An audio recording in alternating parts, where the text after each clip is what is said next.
പരിശുദ്ധാത്മാവേ സഹായക, നിരന്തരമെന്നെ സഹായിക്കണേ. നിത്യവും കൂടെ വസിക്കുന്നോനേ, അഭിഷേകത്തിൻ അഗ്നി നിറച്ചിടണേ.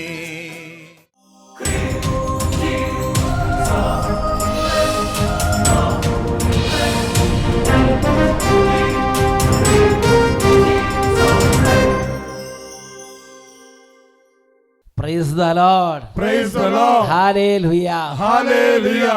അഭിഷേകാഗ്നിയുടെ എല്ലാ പ്രേക്ഷകർക്കും രക്ഷിതാവും കർത്താവുമായ ഈശോ മിശിഹായുടെ ധന്യനാമത്തിൽ കൃപയും സമാധാനവും. ഹല്ലേലൂയ. ഹല്ലേലൂയ. ഹല്ലേലൂയ. ഹല്ലേലൂയ. ഒരു അനുഭവം ശ്രദ്ധിച്ചുകൊണ്ട് ഇന്നത്തെ ശുശ്രൂഷകളിലേക്ക് പ്രവേശിക്കാം. എൻ്റെ പേര് റെനി. ഞാൻ കാഞ്ഞിരപ്പള്ളി രൂപതയിലെ വെച്ചുച്ചിറ എന്ന സെൻറ്റ് ജോസഫ് ഇടവകയിൽ നിന്നാണ് വരുന്നത്. എനിക്ക് 2019 ജൂൺ മാസത്തിൽ നട്ടെല്ലിനൊരു പ്രോബ്ലം വന്നു. അങ്ങനെ കാലിലോട്ട് വേദന വന്ന് സ്പൈൻ സർജറിക്ക് അഡ്മിറ്റായി. അപ്പോൾ സർജറി തന്നെ വേണമെന്ന് പറഞ്ഞു. അത് സർജറിക്ക് വേണ്ടി അഡ്മിറ്റായി. സർജറി 2019 ജൂൺ മാസം 18-ാം തീയതി ചെയ്തു.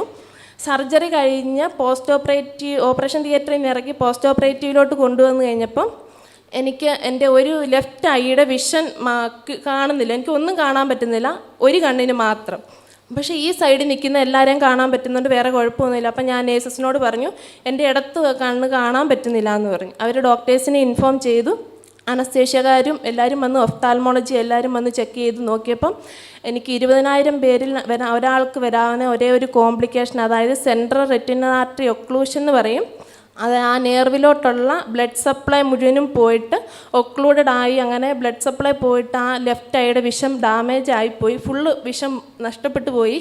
അപ്പം എനിക്ക് ഭയങ്കര വിഷമമായി. ഹസ്ബൻഡിനോട് ഡോക്ടേഴ്സ് വിളിച്ച് പറഞ്ഞു പ്രോഗ്നോസിസ് ഒന്നുമില്ല, നമുക്കിനി എന്തെങ്കിലും മിറക്കിൾ സംഭവിച്ചാൽ മാത്രമേ ചെയ്യാൻ പറ്റത്തുള്ളൂ, കാരണം ഞങ്ങൾക്കൊന്നും ചെയ്യാൻ പറ്റത്തില്ല, കാരണം ഇത് അങ്ങനെ വരുന്ന ഒരു കോംപ്ലിക്കേഷൻ ആണെന്ന് പറഞ്ഞു. പക്ഷേ ഞാൻ അന്നേരം കരഞ്ഞ് പ്രാർത്ഥിച്ചു. എന്നെ സർജറി ചെയ്ത ഒരു ഓർത്തഡോക്സ് സഭയുടെ ഹോസ്പിറ്റലായിരുന്നു. ഞാൻ അവിടെ ഉണ്ടായിരുന്ന നേഴ്സുമാരോട് പറഞ്ഞു എനിക്കൊരു ബൈബിൾ വായിക്കാൻ തരുമോ എന്ന് ചോദിച്ചു. അങ്ങനെയാണ് ഈശോയുടെ വചനം വായിക്കാൻ എനിക്ക് പറ്റുമെന്ന് പറഞ്ഞു. അപ്പോൾ അവരെന്നോട് പറഞ്ഞു ഇവിടെയുള്ള ബൈബിൾ അവരുടെ ബൈബിളാണ്, നിങ്ങൾക്ക് മോക്ക് വായിക്കാൻ വേണ്ടി ഞങ്ങളൊരു പുസ്തകം തരാമെന്ന് പറഞ്ഞു. അവർ തന്ന പുസ്തകം രോഗികളുടെ നാഥൻ എന്ന് പറഞ്ഞ പുസ്തകമാണ് എൻ്റെ അടുത്ത് തന്നത്. അതാന്ന് പറഞ്ഞപ്പോൾ തന്നെ എനിക്ക് ഭയങ്കര സന്തോഷമായി, കാരണം ഞാൻ അതിനു മുമ്പ് ഒത്തിരി പ്രാവശ്യം അത് വായിച്ചിട്ടുള്ളതാണ്. രോഗികളുടെ നാഥൻ അല്ലേ ഈ പുസ്തകമാണ് അവർ വേഗം കൊണ്ട് കൊടുത്തത്. രോഗികളുടെ നാഥൻ എന്ന് പറഞ്ഞ പുസ്തകം.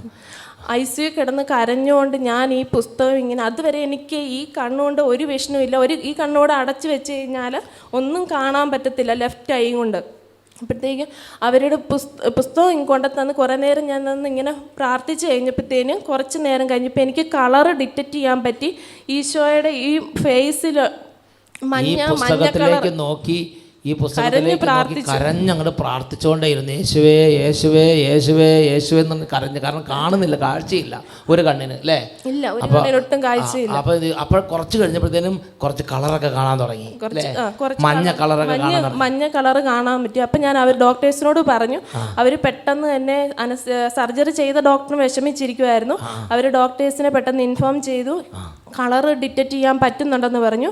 കുറേ സമയം രാത്രി ആയപ്പോഴത്തേക്കും ഞാൻ ഈ പുസ്തകം ഇങ്ങനെ ഞാൻ എനിക്ക് ഉറങ്ങാൻ പറ്റുന്നില്ല, കാരണം ഈ ഒരു ബുദ്ധിമുട്ട് എൻ്റെ ഈശോയെ എനിക്ക് ഒരു കണ്ണില്ലെങ്കിൽ ഞാൻ എന്തു ചെയ്യും, ഇങ്ങനെ ഒരവസ്ഥയിലായിരുന്നു ഞാൻ. എന്നിട്ട് ഞാൻ അവിടെ നിന്ന് പോസ്റ്റ് ഓപ്പറേറ്റീവ് തന്നെ പറഞ്ഞു ഈശോയെ എനിക്ക് കണ്ണിന് കാഴ്ച തിരിച്ചു കിട്ടുകയാണെങ്കിൽ ഞാൻ ഈശോയ്ക്ക് സാക്ഷ്യം എത്ര ആൾക്കാരുടെ മുന്നിൽ വേണമെങ്കിലും ഞാൻ ഇന്ന് പോയി ഈശോയുടെ സാക്ഷ്യം ഞാൻ പറയുമെന്ന് പറഞ്ഞു. ഈശോയെക്കുറിച്ച് അറിയിക്കുമെന്ന് ഞാൻ പറഞ്ഞു. അത് കഴിഞ്ഞ് ഞാൻ കുറേ പ്രാർത്ഥിച്ച് ഈശോയെ ഞാൻ ഏറ്റു പറയും എന്ന് ഈ മകൾ കർത്താവിനോട് വാക്ക് കൊടുത്തു. കുറേ രാത്രി കഴിഞ്ഞ് ഞാൻ ഈ പുസ്തകം തുറന്ന് നോക്കിയപ്പോൾ ഒരു ഹോളിക്കൂടെ കാണുന്ന പോലെ സൗഖ്യം എന്നുള്ള വാക്ക് മാത്രം എനിക്ക് കാണാൻ പറ്റുന്നു. സൗഖ്യം എന്നുള്ള വാക്ക് ഞാൻ വായിക്കുവാണ്. ജെറൂക്കോയിലെ കുരുടന് സൗഖ്യം എന്നുള്ള ഒരു പേജുണ്ട്, അതിനകത്തെ സൗഖ്യം എന്നുള്ള വാക്കാണ് ഞാൻ വായിച്ചത്. പിന്നെയാണ് എനിക്ക് വായിക്കാൻ പറ്റുന്നത്. ജെറൂക്കോയിലെ കുരുടൻ എന്നൊക്കെ ഉള്ളത് പിന്നെ വായിക്കും. സൗഖ്യം എന്നാണ് കണ്ടത്. ഈ പേജ് അപ്പോൾ ഈ കുട്ടി കണ്ണ് കാണാതെ തന്നെ ഇത്രയും പേജുകൾ മറിച്ച് വിട്ട് എന്നിട്ട് 11ാമത്തെ പേജ് അല്ലേ, ഈ പേജിൽ കാണിക്കുക ജെറീക്കോയിൽ കാണുന്നുണ്ടോ? ജെറീക്കോയിലെ സൗഖ്യം, ആ സൗഖ്യം എന്ന് മാത്രം ഒരു കുഴലിൽ കൂടെ കാണുന്നവർ അത് മാത്രം കണ്ട്.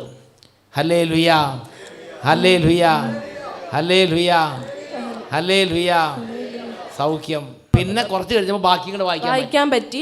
പിറ്റേ ദിവസം അപ്പത്തേനും ഡോക്ടേഴ്സിനെ ഇൻഫോം ചെയ്തു. അവർക്ക് ഭയങ്കര സന്തോഷമായി.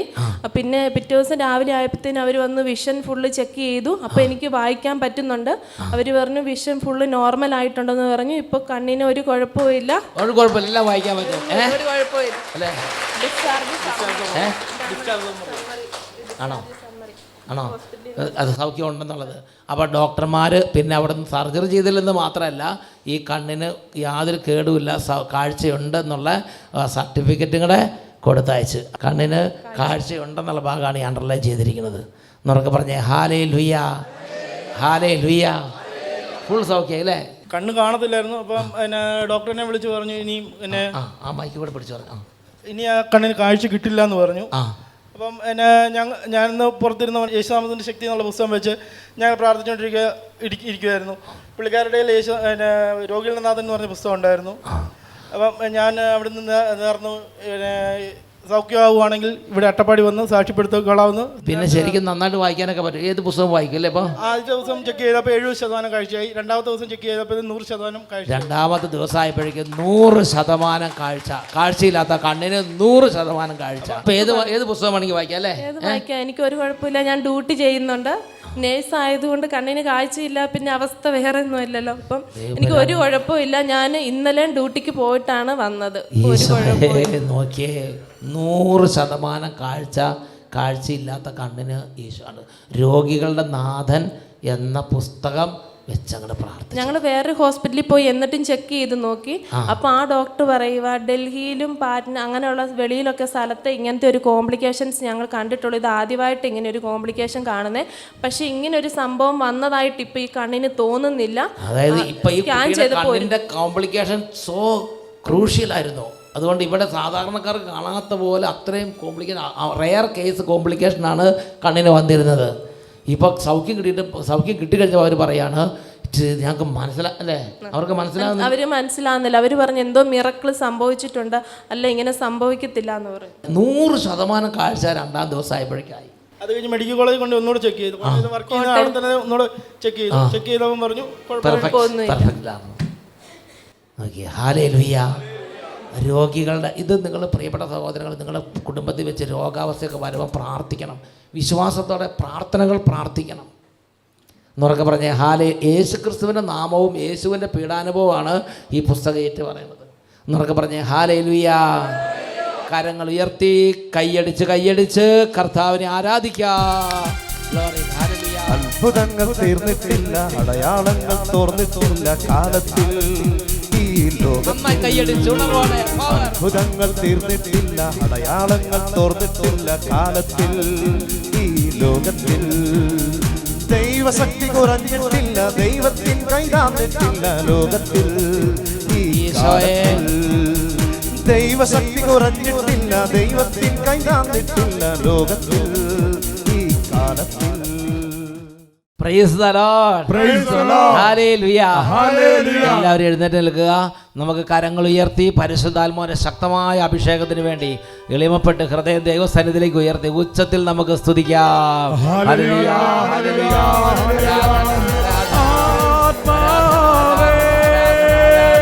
അഗ്നിരക്ഷണമേ വചനത്തിൻ തീക്കനലാ വീണ്ടും ജ്വലിപ്പിക്കണേ.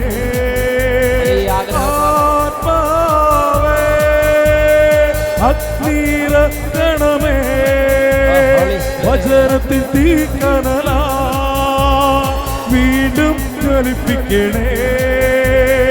ആത്മാവേ അഗ്നിരക്ഷണമേ വചനത്തിൻ തീക്കനലാ വീണ്ടും ജ്വലിപ്പിക്കണേ. കരങ്ങൾ ഉയർത്തി ഉച്ചത്തിൽ സ്തുതിക്കുന്നു. ഹല്ലേലൂയ. ആരാധന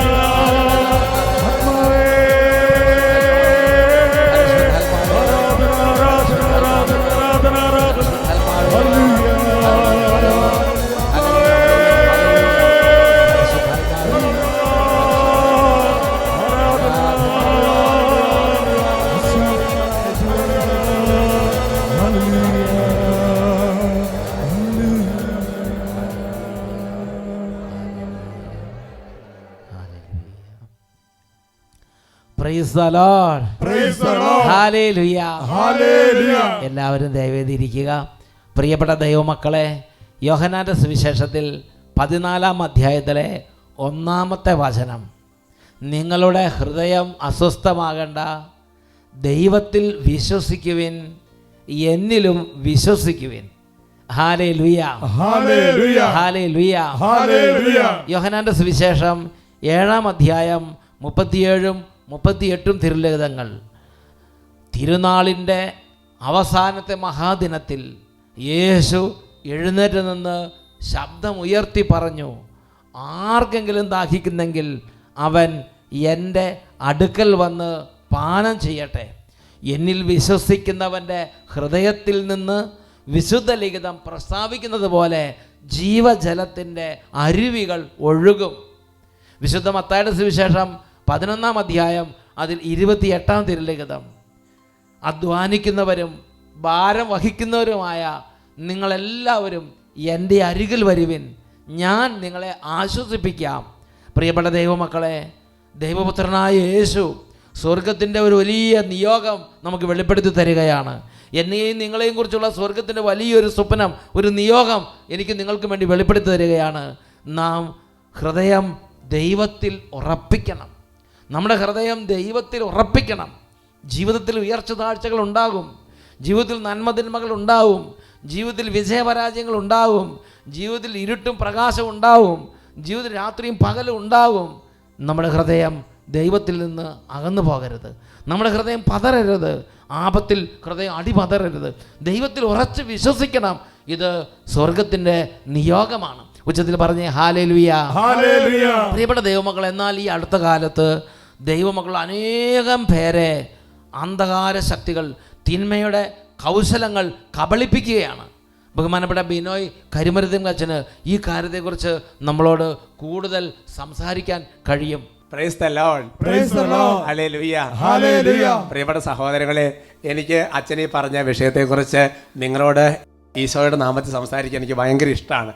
കാരണം ബഹുമാനപ്പെട്ട വട്ടാലച്ചൻ വലിയ കൺവെൻഷൻ ശുശ്രൂഷകൾ നടക്കുമ്പോൾ കത്തോലിക്ക സഭയുടെ മതബോധന ഗ്രന്ഥവും വചനവും കൂടി ഒരുമിച്ച് അച്ഛൻ പ്രസംഗിക്കുന്ന അത്ഭുതത്തോടെ പലപ്പോഴും ഞാൻ നോക്കി നിന്നിട്ടുണ്ട്. ഹല്ലേലൂയ. ഞാൻ സെമിനാറിലൊക്കെ പഠിക്കുന്ന സമയത്ത് ഈ CCS എന്ന് വായിച്ചാൽ ആദ്യം അങ്ങ് മനസ്സിലാകുകയായിരുന്നു. എന്നാൽ ശരിക്കും വചനം ധാരാളം പഠിച്ചതിന് ശേഷം CCC വായിക്കാൻ തുടങ്ങിയപ്പോൾ പ്രിയപ്പെട്ട സഹോദരൻ, അപ്പോഴാണ് അച്ഛൻ ഈ വചനവും CCC ഒരുമിച്ച് പ്രസംഗിക്കുന്നതിൻ്റെ അർത്ഥം എനിക്ക് കൂടുതൽ മനസ്സിലാക്കാൻ പറ്റിയത്. കാരണം വചനം മനസ്സിലാക്കിയാൽ വചനത്തിൻ്റെ നക്ഷലാണ് വാസ്തവത്തിൽ കത്തോലിക്ക സഭയുടെ മതബോധന ഗ്രന്ഥത്തിൽ എഴുതി വെച്ചിരിക്കുന്നത്. അച്ഛൻ പറഞ്ഞ ആ ഒരു കാര്യത്തെക്കുറിച്ച് കത്തോലിക്ക സഭയുടെ മതബോധന ഗ്രന്ഥത്തിൽ 27-ാമത്തെ കണ്ണികൾ രേഖപ്പെടുത്തിയിട്ടുണ്ട്. അവിടെ രേഖപ്പെടുത്തിയിരിക്കുന്നത് ഇങ്ങനെയാണ്: ഒരു മനുഷ്യനെ സൃഷ്ടിക്കുമ്പോൾ തന്നെ അവൻ്റെ ഉള്ളിൽ ദൈവത്തെ അന്വേഷിക്കാൻ, ദൈവത്തെ സ്നേഹിക്കാൻ, ദൈവത്തെ ആരാധിക്കാൻ, ദൈവത്തിൽ വിശ്വസിക്കാനുള്ള വലിയൊരു ദാഹം ദൈവം തന്നെ നിക്ഷേപിച്ച് വെച്ചിരിക്കുക. എന്ന് പറഞ്ഞാൽ നമ്മൾ സൃഷ്ടിക്കപ്പെടുമ്പോൾ തന്നെ ദൈവത്തെ സ്നേഹിക്കാനും ദൈവത്തെ ആരാധിക്കാനുമുള്ള വലിയൊരു ദാഹം കർത്താവിൻ്റെ ഹൃദയം നിക്ഷേപിച്ചിരിക്കുക. അതുകൊണ്ടാണ് കർത്താവ് പറയുന്നത്, അധ്വാനിക്കുന്നവരെ ഭാരം വഹിക്കുന്ന നിങ്ങളെ എൻ്റെ അടുക്കൽ വരുവിൻ. ഹല്ലേലൂയ. Hallelujah. എന്നാൽ പ്രിയപ്പെട്ട സഹോദരങ്ങളെ, കത്തോലിക്ക സഭയുടെ മതബോധന ഗ്രന്ഥത്തിൽ 29-ാമത്തെ ഖണ്ഡികയിൽ ചില കാര്യങ്ങൾ പറഞ്ഞു വെച്ചിട്ടുണ്ട്. അത് ഞാൻ നിങ്ങളെ വായിച്ച് കേൾപ്പിക്കാം. ദൈവവും മനുഷ്യനുമായിട്ടുള്ള ഈ സുദൃഢമായ ബന്ധം വിസ്മരിക്കപ്പെടാം, അവഗണിക്കപ്പെടാം, നിഷേധിക്കപ്പെടുക പോലും ചെയ്യാം. അതായത് ഇത്രയും ദൈവത്തെ അന്വേഷിക്കാനും പ്രാർത്ഥിക്കാനും കൃപയിൽ ജീവിക്കാനുമുള്ള ഈ ഒരു ദാഹം സാത്താൻ നമ്മളെ എടുത്തു മാറ്റിക്കളയാം. അതുകൊണ്ടാണ് ഇന്നത്തെ വിഷയത്തിൻ്റെ തലക്കോട്ട് നിങ്ങൾ കണ്ടില്ലേ, ഇതിനെതിരെ ശരിക്കും നമ്മളോട് തന്നെയും സമൂഹത്തിന് നമ്മൾ നല്ലൊരു പോരാട്ടം തന്നെ നടത്തണം. അതിനെക്കുറിച്ച് വചനാധിഷ്ഠിതമായി കത്തോലിക്ക സഭയുടെ മതബോധന ഗ്രന്ഥത്തിൽ രേഖപ്പെടുത്തിയിരിക്കുന്ന ചില കാര്യങ്ങളുണ്ട്. അതിൽ ഒന്നാമത്തെ കാര്യം ഇതാണ്. നമ്പർ 1, ഒന്നാമത്തെ കാര്യം ഇതാണ്: ലോകത്തിലെ തിന്മകൾക്കെതിരെയുള്ള പ്രതിഷേധം. ലോകത്തിലെ തിന്മകൾക്കെതിരെയുള്ള പ്രതിഷേധം എന്ന് പറഞ്ഞാൽ നിങ്ങൾ ചിന്തിച്ച് നോക്കണം. ഈ സുനാമി ഉണ്ടായ കാലഘട്ടം, അല്ലെന്നെങ്കിൽ വേണ്ട കേരളത്തിൽ വെള്ളപ്പൊക്കം ഉണ്ടായ കാലഘട്ടം, അങ്ങനത്തെയുള്ള ചില ദുരിതങ്ങളും ഈ ലോകത്ത് നടക്കുമ്പോൾ പ്രിയപ്പെട്ട സഹോദരങ്ങളെ, എത്രയോ നിരീശ്വരവാദികളും യുക്തിവാദികളും ദൈവനിഷേധികളും എത്ര തരത്തിലെ പോസ്റ്റുകളെ ഇട്ടത്. ദൈവം ഉണ്ടെങ്കിൽ ഇങ്ങനെ നടക്കുമായിരുന്നോ? ഇത്ര പ്രാർത്ഥിക്കുന്ന വീട്ടിൽ ഇത്രമാത്രം ദുരന്തങ്ങൾ ഉണ്ടാകുമായിരുന്നോ? എന്ന് പറഞ്ഞാൽ വളരെ കണ്ണിങ് ആയിട്ട് സാത്താൻ പ്രവർത്തിക്കുമെന്ന് സഭാപിതാക്കന്മാർ പരിശുദ്ധാത്മ അഭിഷേകത്തിൽ വചനാധിഷ്ഠിതമായി എത്ര കൃത്യമായിട്ടാണ് പറഞ്ഞു വെച്ചിരിക്കുന്നത്. ഈ ലോകത്തിൽ ചില ദുരിതങ്ങളും ചില തിന്മകളും ചില അനർത്ഥങ്ങളും ഉണ്ടാകുമ്പോൾ ദൈവത്തെ നിഷേധിക്കാനുള്ളൊരു പ്രവണത, എന്നിട്ട് ആ ആശ മറ്റുള്ളവരിലേക്ക് അടിച്ചേൽപ്പിക്കുന്ന പ്രവണത. ഞാൻ ഓർക്കുന്നുണ്ട് പ്രിയപ്പെട്ട സഹോദരങ്ങളെ, കുറേ നാളുകൾക്ക് മുമ്പ് ഒരാളുടെ ജീവിത പങ്കാളി മരിച്ചു. നല്ല ക്ലിയറായിട്ട് നന്നായിട്ട് കുടുംബ പ്രാർത്ഥന, വചനവായന, പള്ളി പോക്ക്, അങ്ങനെ എല്ലാ കാര്യങ്ങളും നന്നായിട്ട് ജീവിച്ചിരുന്ന വ്യക്തിയാണ്. എന്നാൽ ജീവിത പങ്കാളി പെട്ടെന്ന് രോഗം വന്നിട്ടങ്ങ് മരിച്ചു. അപ്പോൾ അദ്ദേഹം പെട്ടെന്ന് റെസ്പോണ്ട് ചെയ്യുന്ന രീതി ഇങ്ങനെയാണ്: ഞങ്ങൾ ഇത്രയും പ്രാർത്ഥിച്ചിട്ടും ഇത്രയും ഉപവാസം എടുത്തിട്ടും അല്ലെങ്കിൽ ഇത്ര നേർച്ച കാഴ്ചകൾ നടത്തിയിട്ടും പിന്നെ എന്തുകൊണ്ടാണ് ദൈവം ഇങ്ങനെ ഞങ്ങളെ ഉപേക്ഷിച്ച് തള്ളിക്കളഞ്ഞത്? അപ്പം ഇനി ഞാൻ പള്ളിയിൽ പോകുന്നില്ല, ഞാൻ പ്രാർത്ഥിക്കുന്നില്ല. നോക്ക് സഹോദരങ്ങളെ, അപ്പോൾ എന്തെങ്കിലും നമ്മുടെ ആഗ്രഹങ്ങൾക്ക് ഇഷ്ടങ്ങൾക്ക് വിരുദ്ധമായൊരു കാര്യം നടക്കുമ്പോൾ ദൈവത്തെ നിഷേധിക്കാൻ ഒരു ടെൻഡൻസി. ഒരുമിച്ച് പറയാം ഹല്ലേലൂയ, പറയാം ഹല്ലേലൂയ. അതിന് കാരണമുണ്ട്. ലോകത്തിൽ പല കാര്യങ്ങൾ സംഭവിക്കുമ്പോൾ അതിന്റെ കാരണം വചനത്തിന്റെ വെളിച്ചത്തിൽ നമ്മൾ മനസ്സിലാക്കണം.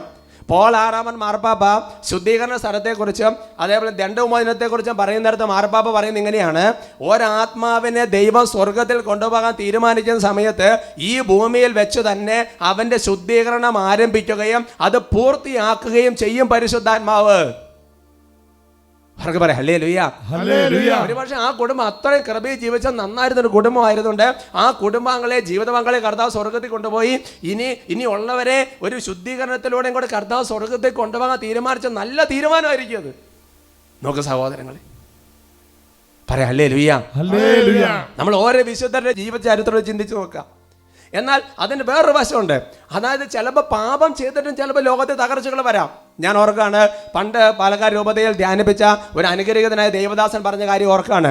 അദ്ദേഹം പറഞ്ഞിങ്ങനെയാണ്: ഉപ്പിൻ്റെ ഉള്ളിൽ ദാഹം എന്നതുപോലെ, ആസിഡിൻ്റെ ഉള്ളിൽ പൊള്ളൽ എന്നതുപോലെ, ഫുരുഡാൻ എന്ന് പറയുന്ന ആ വിഷത്തിനുള്ള മരണം എന്നതുപോലെ പാപത്തിൻ്റെ ഉള്ളിൽ തകർച്ച പതിയിരിക്കുന്നു.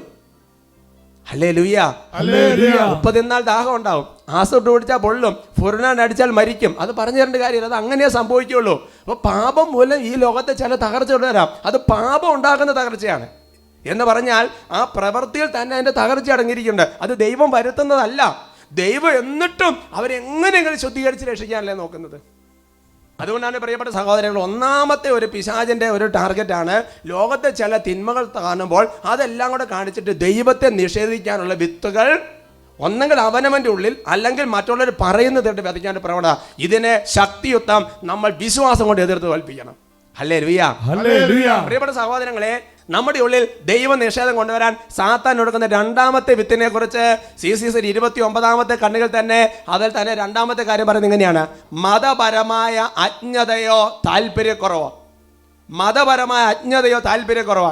ഞാൻ ഓർക്കാണ്, ഇവിടെ അഭിഷേകന റിന്യൂവൽ സെൻ്ററിലൊക്കെ യുവജന ധ്യാനങ്ങൾ നടക്കുമ്പോൾ ആ യുവജന ധ്യാനങ്ങൾ സംബന്ധിക്കുന്നവർ അവസാന ദിവസങ്ങളിൽ ബഹുമാനപ്പെട്ട അച്ഛന്മാരോടും സിസ്റ്റർമാരോടും അൽമായ ശുശ്രൂഷകരോടും പരസ്യമായിട്ട് പറഞ്ഞു പോകുന്ന ചില കാര്യങ്ങളുണ്ട്.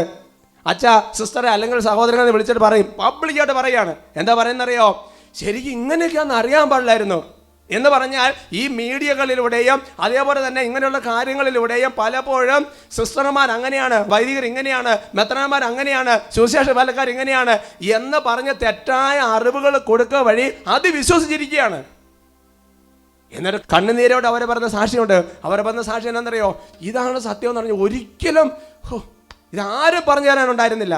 അപ്പം നോക്കിയേ, മതപരമായ അജ്ഞത, മതപരമായ അറിവില്ലായ്മ, അങ്ങനെ താല്പര്യമില്ലാത്ത അവസ്ഥയിലേക്ക് കൊണ്ടുവരാം. ഒരുമിച്ച് പറയാം ഹല്ലേലൂയ. സന്തോഷത്തോടെ പറയാം ഹല്ലേലൂയ. വീണ്ടും കത്തോലിക്ക സഭയുടെ മതബോധന ഗ്രന്ഥത്തിൽ വചനത്തിൽ നിന്ന് അടർത്തി എടുത്തിട്ട് അടുത്ത കാര്യം പറയുന്നത് ഇങ്ങനെയാണ്: ഈ ലോകത്തിന്റെ വ്യഗ്രത ഉള്ളിൽ കയറിയാൽ പിന്നെ ദൈവത്തെ അന്വേഷിക്കാനോ പ്രാർത്ഥിക്കാനോ ആത്മീയ കാര്യങ്ങൾക്ക് പോകാനോ സാധിക്കുക. ഈ ലോകത്തിന്റെ വ്യഗ്രത. അതുകൊണ്ടാണ് ലൂക്കായുടെ സുവിശേഷത്തിൽ 21 അധ്യായത്തിൽ 34 വാക്യത്തിൽ വചനം ഇങ്ങനെ പഠിപ്പിക്കുന്നത്: സുഖലോലപത, മദ്യാസക്തി, ജീവിത വ്യഗ്രത എന്നിവയാൽ നിങ്ങളുടെ മനസ്സ് ദുർബലമാവും. എന്നിട്ടോ അവസാന ദിവസം ഇതൊരു കെണി പോലെ വന്ന് നിങ്ങൾ സമയം കിട്ടുമ്പോൾ അത് മുഴുവൻ ഒന്ന് വായിച്ച് നോക്കണം സഹോദരങ്ങളെ. നിങ്ങൾ ചിന്തിച്ച് നോക്ക്. ഞാൻ ചോദിച്ചു നോക്കട്ടെ, ഇതിനകത്ത് സുഖലോലപതയാണോ ഗൗരവമുള്ള ഭാവം, മദ്യപാനമുള്ള ഗൗരവമുള്ള ഭാവം? അല്ലെങ്കിൽ വേണ്ട, മദ്യപാനമാണോ സുഖലോലപതയാണോ അതോ ജീവിത വ്യഗ്രതയാണോ ഗൗരവമുള്ള പാപം? വചനം പഠിപ്പിക്കുന്നു മദ്യപാനം പോലെ സുഖലോലപത പോലെ ഗൗരവമുള്ള അതേ ഗൗരവമുള്ള പാപമാണ് ജീവിത വ്യഗ്രത. എന്ന് പറഞ്ഞാൽ ബിസിനസ്സിൻ്റെ കാര്യം, ജോലിയുടെ കാര്യം, പിന്നെ ആ കാര്യം ഈ കാര്യം, ഇങ്ങനെ 100 വ്യഗ്രതകൾ നടന്നിട്ട് പ്രാർത്ഥിക്കാനോ പിന്നെ വചനം പഠിക്കാനോ പള്ളിയിൽ പോകാനോ ധ്യാനങ്ങൾ സംബന്ധിക്കാനോ ശുശ്രൂഷകൾ സംബന്ധിക്കാനോ പറ്റാത്ത വിധമുള്ള വ്യഗ്രത. അതുകൊണ്ടാണ് പ്രഭാഷകന്റെ പുസ്തകത്തിൽ 38-ാമത്തെ അധ്യായത്തിൽ 24-ാമത്തെ വാക്യം ഇങ്ങനെ പഠിപ്പിക്കുന്നത്, വ്യഗ്രതകൾ ഒഴിഞ്ഞാലേ ജ്ഞാനം നിറയൂ. വ്യഗ്രതകൾ ഒഴിഞ്ഞാലേ ജ്ഞാനം നിറഞ്ഞു. വ്യഗ്രതകൾ ഒഴിഞ്ഞാലും ജ്ഞാനം നിറയും. എന്നാൽ ഹൃദയത്തിൽ വ്യഗ്രത എന്ന് പോയിട്ട് സ്വസ്ഥമായിട്ട് ഇരുന്നാലാണ് ഈ ആത്മീയ കാര്യങ്ങളും ആത്മീയ കൃപകളും പിന്നെ പരിശുദ്ധാത്മാവിൻ്റെ രഹസ്യങ്ങളും വെളിപ്പെടുത്തി കിട്ടും. സ്വർഗത്തിൻ്റെ രഹസ്യങ്ങൾ വെളിപ്പെടുത്തി കിട്ടും. അപ്പോൾ പിശാച് എന്ത് ചെയ്യും? വ്യഗ്രത. ഒന്ന് പ്രാർത്ഥിക്കുക ഇരിക്കുമ്പോൾ പോകാൻ തീരുമാനിച്ചപ്പോൾ വേറെ 100 ഇനി വേണ്ട, പള്ളിയിൽ പോയിരുന്ന അല്ലെങ്കിൽ സ്വസ്ഥമായിട്ട് പ്രാർത്ഥിക്കാൻ ഇരിക്കുമ്പോൾ 100 കാര്യങ്ങൾ ആലോചന. വ്യഗ്രത വ്യഗ്രത വ്യഗ്രത. നോക്ക് സഹോദരങ്ങളെ, പറഞ്ഞു ഹല്ലേലൂയ. അതന്നെയാണ് മർത്താടെ മറിയത്തിന്റെ സംഭവത്തിൽ എത്രയോ നമ്മൾ വായിച്ചു കേട്ടു അല്ലേ? മർത്ത 100 കാര്യങ്ങളെക്കുറിച്ച് വ്യഗ്രത. അത് നിങ്ങൾ മനസ്സിലാക്കണം. ഒരു ഡെലിവറൻസ് ആവശ്യമുള്ള മേഖല തന്നെയാണ് വ്യഗ്രത. അത് വെറുതെ ഒരു പല വിചാരം ഒന്ന് തള്ളിക്കളയരുത്. അങ്ങനെയാണെങ്കിൽ പിന്നെ ഇതിൽ നിന്നൊക്കെ അടർത്തി എടുത്ത നക്ഷൽ പോലെ ഇങ്ങനെ എഴുതി വെക്കണമായിരുന്നോ? പ്രിയപ്പെട്ട സഹോദരങ്ങളെ, ഞാൻ സീരിയസ് ആയിട്ട് പറഞ്ഞ അത്ര സീരിയസ് ആയിട്ടുള്ള കാര്യമായത് കൊണ്ട് തന്നെയാണ്. Praise the Lord. Praise the Lord. Hallelujah. Hallelujah. വീണ്ടും ഒരു വ്യക്തിയിൽ ദൈവ നിഷേധം കൊണ്ടുവരാവുന്ന അടുത്ത മേഖല വചനാധിഷ്ഠിതമായി സഭ പഠിപ്പിക്കുന്നത് സമ്പത്താണ്. 4-ാമത്തെ കാര്യം പറഞ്ഞിരിക്കുന്നത് സമ്പത്താണ്. അപ്പം ഇങ്ങനെ പല കാര്യങ്ങൾ കേൾക്കുമ്പോൾ നമ്മൾ ചിന്തിച്ച് നോക്കണം, ഇതിനകത്ത് ഏതെങ്കിലും ഒരു കാര്യം. എല്ലാവർക്കും എല്ലാം ഉണ്ടായിക്കോണം നിർബന്ധമില്ല.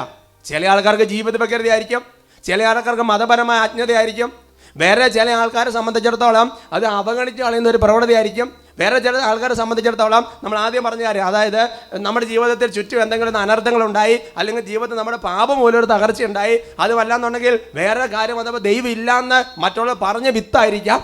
ഓരോരുത്തർക്കും ഓരോന്നായിരിക്കാം. ഒരു കൂട്ടർക്ക് വരാൻ സാധ്യതയായ സഭ പഠിപ്പിക്കുന്നതാണ് സമ്പത്ത് എന്ന് പറഞ്ഞാൽ, പ്രിയപ്പെട്ട സഹോദരങ്ങളെ, സമ്പത്ത് ദൈവാനുഗ്രഹത്തിൻ്റെ ഒക്കെ ഒരു കൃപയുടെ ലക്ഷണം തന്നെയാണ്. ബൈബിൾ നന്നായിട്ട് പഠിപ്പിക്കുകയും ചെയ്യുന്നുണ്ട്. എന്നാൽ പ്രിയപ്പെട്ട സഹോദരങ്ങളെ, ധനവാൻ ദൈവരാജ്യം അവകാശമാക്കുകയില്ല എന്ന് ബൈബിളിൽ പറയുന്നതിൻ്റെ അർത്ഥം സമ്പത്ത് മോശമായതുകൊണ്ടല്ല. ഒരു മനുഷ്യന് ഭൗതികമായ അനുഗ്രഹങ്ങൾ നല്ലതാണ്, ദൈവം അത് തരാൻ ആഗ്രഹിക്കുന്നുണ്ട്. കാരണം ദൈവത്തിൻ്റെ അനുഗ്രഹം സമ്പത്ത് നൽകുന്നു എന്ന് വചനവുമുണ്ട്. എന്നാൽ സമ്പത്ത് ഇതുപോലത്തുള്ള ഒരുപാട് കാര്യങ്ങൾ കയറി കഴിയുമ്പോൾ അവൻ ദൈവത്തെ മറക്കാൻ ഒരു ടെൻഡൻസി ഉണ്ട്. അതുകൊണ്ടാണ് നിയമാവർത്തന പുസ്തകത്തിൽ 28-ാമത്തെ അധ്യായത്തിൽ 47-ാമത്തെ വാക്യം അവിടെ വചനം പഠിപ്പിക്കുന്നത് ഇങ്ങനെയാണ്: എല്ലാറ്റിലും സമൃദ്ധി ഉണ്ടായപ്പോൾ തികഞ്ഞ ആഹ്ലാദത്തോടെ നീ ദൈവമായ കർത്താവിന് ശുശ്രൂഷ ചെയ്തില്ല എന്ന് പറഞ്ഞാൽ, ദൈവം ഒരുപാട് അനുഗ്രഹം കൊടുത്തു, ദൈവം ഒരുപാട് സമ്പത്ത് കൊടുത്തു, ദൈവം ഒരുപാട് ഭൗതികമായ അനുഗ്രഹങ്ങൾ കൊടുത്തു, തൊട്ടതെല്ലാം പൊന്നാക്കുന്നത് പോലെ ദൈവത്തിൻ്റെ കൃപ അനുഗ്രഹം ഉണ്ടായി. എന്നാൽ എന്തിനു വേണ്ടിയിട്ടായിരുന്നു? അങ്ങനെ ഉണ്ടാകുമ്പോൾ വീണ്ടും കുറേ കൂടെ സമയം കൂടുതലെടുത്ത് കർത്താവിന് വേണ്ടി ശുശ്രൂഷ ചെയ്യാനും കർത്താവിൻ്റെ നാമത്തെ മഹത്വപ്പെടുത്താനും കർത്താവിന് മുമ്പിൽ ഇരിക്കാനും വേണ്ടിയിട്ടാണ് ദൈവം ഇത് കൊടുത്തത്. എന്നാൽ പ്രിയപ്പെട്ട സഹോദരങ്ങളെ, പഴയ നിയമത്തിലെ സാവുകളുടെ കാര്യം ചിന്തിച്ചു നോക്കുക. ഒന്നുമില്ലായ്മ ദൈവം ഉയർത്തിക്കൊണ്ട് വന്നു, പക്ഷേ അനുഗ്രഹങ്ങൾ മാദ്യം മറന്ന് ദൈവത്തെ മറന്നു കളഞ്ഞു. ഹല്ലേലൂയ. പല ആൾക്കാരും കണ്ടിട്ടുണ്ട്. ഒരുപാട് പിന്നെ ഞെരുക്കങ്ങളിൽ നിന്നെല്ലാം കർത്താവ് ഒരുഗ്രഹിച്ച് ഒരുപാട് ബിസിനസ് സ്ഥാപനങ്ങൾ ജോലി എല്ലാം ആയപ്പോൾ എന്താ? പ്രാർത്ഥിക്കാൻ സമയമില്ല, വചനം വായിക്കാൻ സമയമില്ല, കൊന്തയെല്ലാം സമയമില്ല, യാമപ്രാർത്ഥന ചെല്ലാൻ സമയമില്ല, കുമ്പസാരത്തിന് ഒരുങ്ങാൻ സമയമില്ല, വിശുദ്ധ ജീവത്തിന് വായിക്കാൻ സമയമില്ല, ഒന്നിനും സമയമില്ല.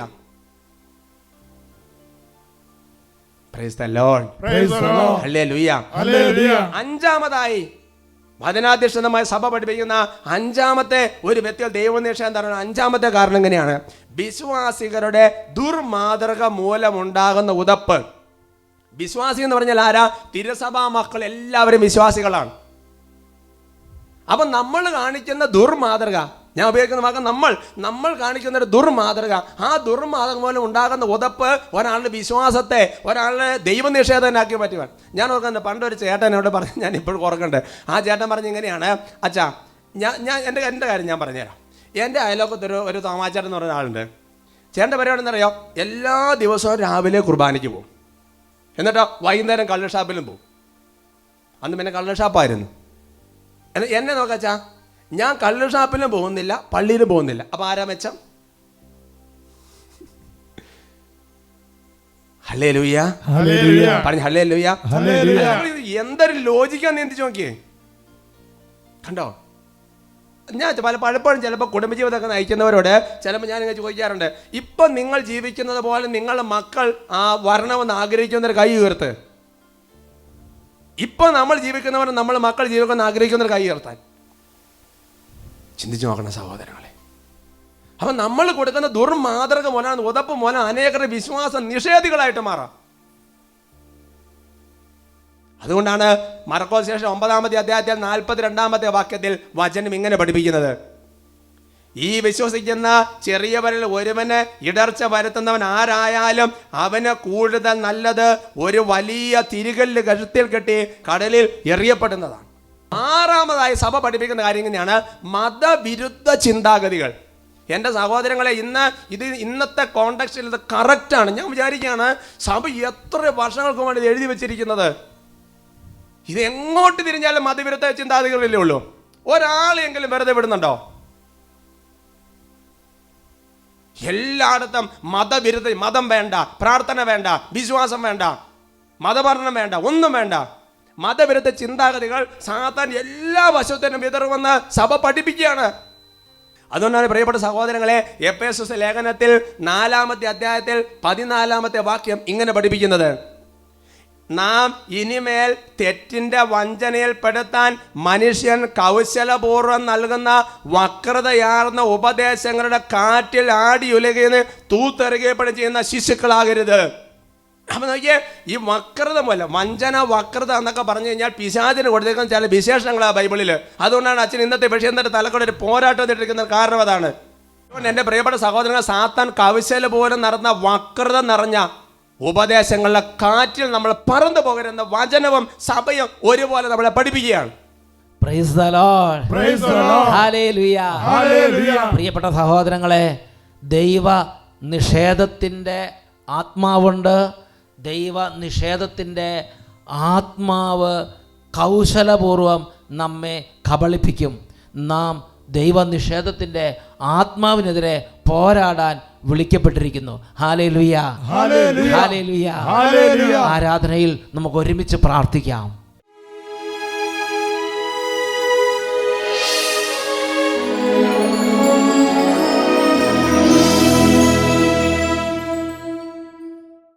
ഹല്ലേലൂയ, ഹല്ലേലൂയ. പ്രിയപ്പെട്ട ദൈവമക്കളെ, പ്രാർത്ഥനയിൽ വിശ്വസിക്കുക, ദൈവത്തിൽ വിശ്വസിക്കുക, ജീവിതം മാറി മറിയും.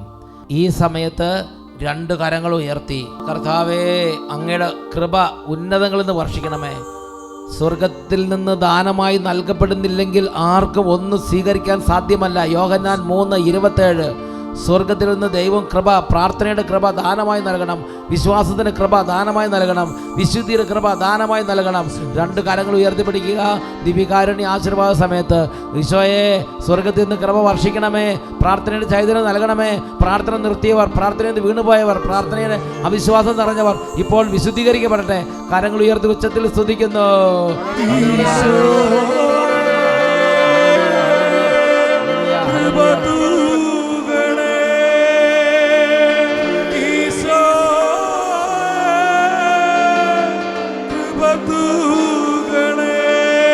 യേശുവേ,